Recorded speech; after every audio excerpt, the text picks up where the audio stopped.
Do you need to work on a non-fictional text, but you don't even know what that is?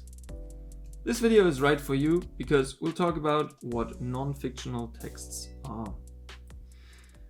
It's quite easy actually, because non-fictional texts are all texts that are non-fictional. So for example, newspaper articles, interviews, your favorite pancake recipe, the Nelson Mandela biography, news in general, and even the Billy Shelf manual from IKEA would be a non-fictional text. Now, if newspaper articles are non-fictional texts, then are fake news?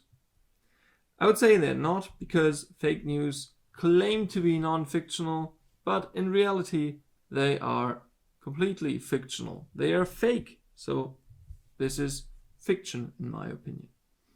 If we look at the definition of a non-fictional text, then we see that those are text types whose main purpose is giving truthful information about facts and opinion. So, sorry Donald, fake news is not in that category. Let's look at the 4 categories of non-fictional texts.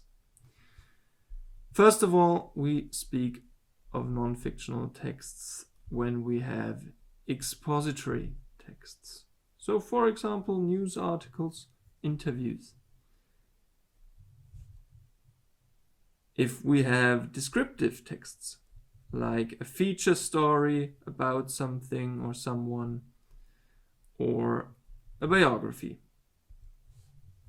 Argumentative and persuasive texts are also non-fictional. And last but not least, instructional texts, like the one from IKEA, are non-fictional.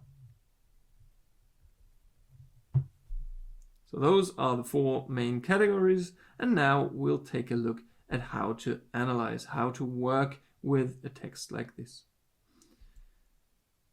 There are 3 steps. First of all, of course, you need to read the text. Reading it twice is a good idea. Then reading all the questions is necessary. And thirdly, you can work with the text. So working with the text is the 3rd step. Now, step 1, reading the text. How do I do that? Basically, you do 2 rounds, 2 readings, and first you try to get an overview of the text. Then take in the background information. Try to find out who wrote the article or the text, when it was published, and try to think of, well, what you know about the topic already. In the second reading, you try to understand the passages or details that you didn't get the first time. So in case you've missed something, you didn't understand something the first time, you might understand it the second time you read the text.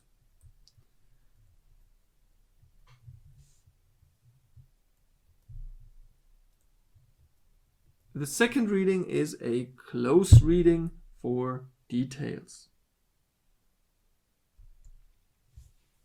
In step 2, you must read all of the questions. Usually you get a few questions on a non-fictional text, and you have to make sure to understand them properly, so read them twice. Then you can examine which paragraph or which paragraphs or which passages belongs where. So you read the question and then you think about, this information is in this paragraph or passage.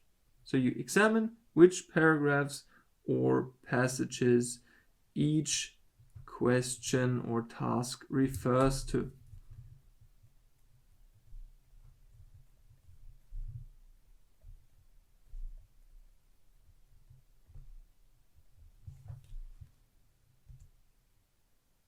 Read the question again. Did you get it? Did you really get what you need to do? Sometimes questions that seem really easy are in fact really hard.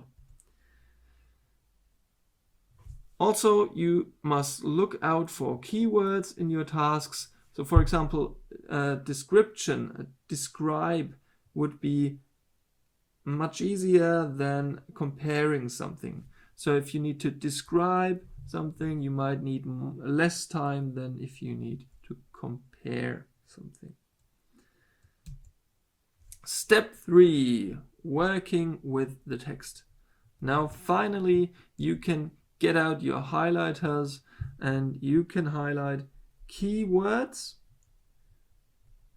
and or passages, but please don't highlight complete paragraphs.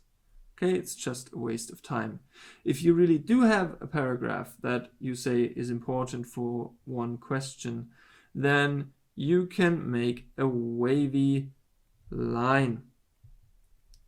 So like this, for example, if you say this paragraph is important for question 1, then you just do a nice wavy line like this, and that's that.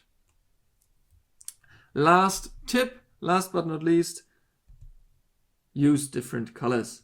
If you have 3 questions or 3 tasks, then use 3 different colors. Now that's it on the analysis of non-fictional texts. Good luck with your first text, and I hope you enjoyed this.